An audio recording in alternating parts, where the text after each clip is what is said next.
Hello everyone, this is Govind Singh Negi and welcome to my channel Economics with Govind sir. So student, in this topic we are going to discuss about the government budget and its budgetary receipt.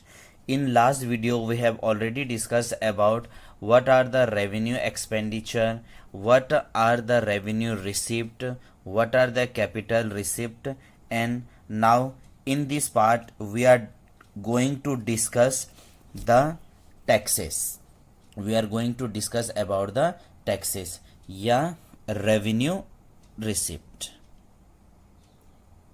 Revenue receipt हमने आपको अपनी पुरानी video में ये चीज़ बता रखा है कि रेवेन्यू रिसिप्ट क्या होते हैं और गवर्नमेंट के पास सोर्सेस ऑफ इनकम क्या क्या चीज़ें आते हैं। Revenue receipt simple, revenue receipt are those receipt, revenue receipt are those receipt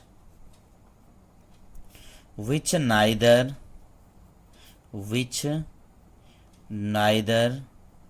create any liabilities, which neither creates any liability or nor reduce any or nor cause any reduction in assets, a reduction in assets of the government, in assets of the government. तो हमने आपसे बताया कि revenue receipt क्या चीज़ें हो जाएगी जो ना तो सरकार के लाइबिलिटीज़ को क्रिएट कर रहा है और ना ही सरकार के जो एसेट्स हैं उन पर कमी कर रहे हैं, उसे हमने क्या बोला हुआ है, रेवेन्यू रिसिप्ट। रेवेन्यू रिसिप्ट तो ये हमने आपसे बता दिया। Revenue receipt are of two types, दो प्रकार के हो जाएंगे हमारे रेवेन्यू रिसिप्ट।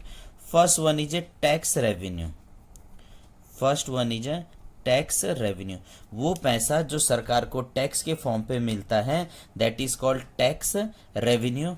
और दूसरा है नॉन टैक्स रेवेन्यू, जो टैक्स के अलावा बाकी चीज़ें सरकार को मिल जाएगा, that is non tax revenue. तो first one is a tax revenue, second one is a non tax revenue. अब टैक्स रेवेन्यू का मतलब जो पैसा सरकार को टैक्स के फॉर्म पर मिल जाता है। अब आपको पता है कि जो हमारे टैक्स है that is of two types, tax is of two types. First one is A direct tax and second one is A indirect tax. एक प्रत्यक्ष कर है और एक अप्रत्यक्ष कर है, डायरेक्ट टैक्स और इनडायरेक्ट टैक्स। सवाल आता है कभी कभी, व्हाट इज टैक्स, टैक्स क्या है, व्हाट इज टैक्स। आपसे पूछ दिया कि कर क्या है, तो आप बोलोगे it is a compulsory payment, it is a compulsory payment imposed by the government, it is a compulsory payment imposed by the government. एक कंपलसरी पेमेंट है जो सरकार के द्वारा लगाया जाता है, क्योंकि अगर हम किसी से टैक्स मांगेंगे तो वो टैक्स नहीं देगा, लेकिन अगर सरकार ने किसी पर टैक्स लगा दिया तो वो कंपलसरी है, उस बंदे को पेड करना ही पड़ेगा, उसे कोई बचकर नहीं जा सकता है। हमारा पहला सब टॉपिक्स रहता है व्हाट इज डायरेक्ट टैक्स, प्रत्यक्ष कर क्या है। आपने सुना होगा कि टैक्स लगा हुआ है, टैक्स लगा हुआ है, टैक्स का बर्डन चेंज कर दिया, टैक्स का स्लैब चेंज कर दिया। तो अब वो डायरेक्ट टैक्स क्या है, सिंपल है, these are the taxes whose cannot be shifted to someone else, cannot be shifted to someone else। एक ऐसा टैक्स जो दूसरे पर हम शिफ्ट नहीं कर सकते हैं, जिसका बर्डन दूसरे पर शिफ्ट नहीं कर सकते हैं, उसे डायरेक्ट टैक्स कहते हैं। और जो डायरेक्ट टैक्स की हम बात कर रहे हैं दैट इज इम्पोज्ड, ये किस पर लगता है, ये लगता है imposed on property, imposed on property and income, and income किसकी, इंडिविजुअल बंदे की, अकेले अकेले बंदे पर ये चीज़ें लगेगा, या हम बोल सकते हैं किसी इंडिविजुअल एंड कंपनीज वगैरह पर ये चीज़ें लगती है टैक्स। तो उसे क्या, जो जिसका बर्डन दूसरे पर शिफ्ट नहीं कर सका उसे हमने क्या बोला हुआ है, दैट इज डायरेक्ट टैक्स। तो डायरेक्ट टैक्स आपको समझ आ गया होगा, ऐसा टैक्स जिसका बर्डन दूसरे पर शिफ्ट नहीं किया जा सकता उसे डायरेक्ट टैक्स बोला हुआ है। दूसरे सिंपल मीनिंग में इसे बोलें लाइबिलिटी टू पे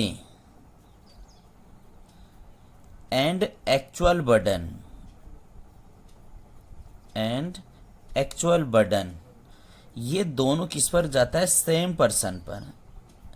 जिसके ऊपर टैक्स लगा हुआ है वो उसी को पेड करना पड़ेगा, वो दूसरे पर शिफ्ट नहीं कर सकता है।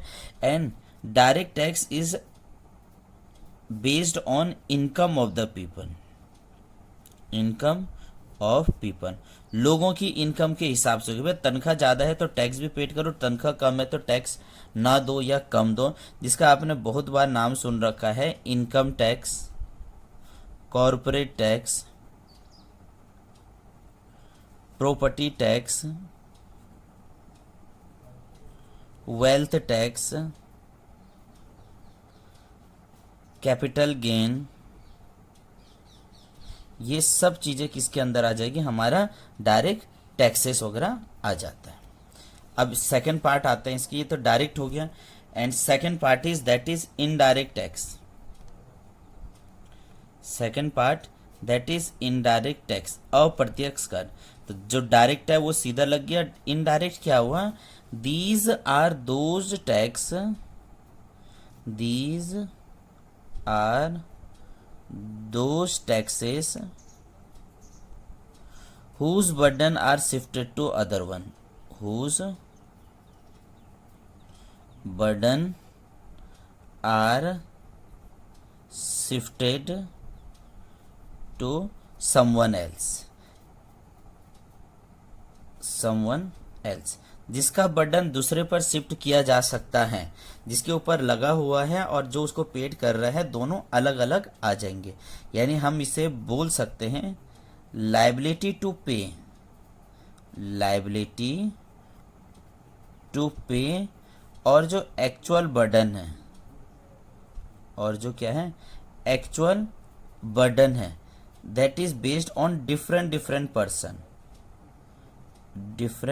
पर्सन, अलग अलग बंदा होगा। लाइबिलिटी टू पे वाला अलग होगा और एक्चुअल बर्डन जिस पे है वो पेड करोगा, वो चीज़ें हमारी क्या होगी, अलग अलग होंगे। That is indirect tax. आपने इसका जो आजकल बहुत नाम सुनने को मिलता है, दैट इज जीएसटी हो गया, वैल्यू एडिड टैक्स हो गया, एंटरटेनमेंट टैक्स हो गया, एंटरटेनमेंट टैक्स वगैरह हो गया, स्टैंप ड्यूटी हो गया,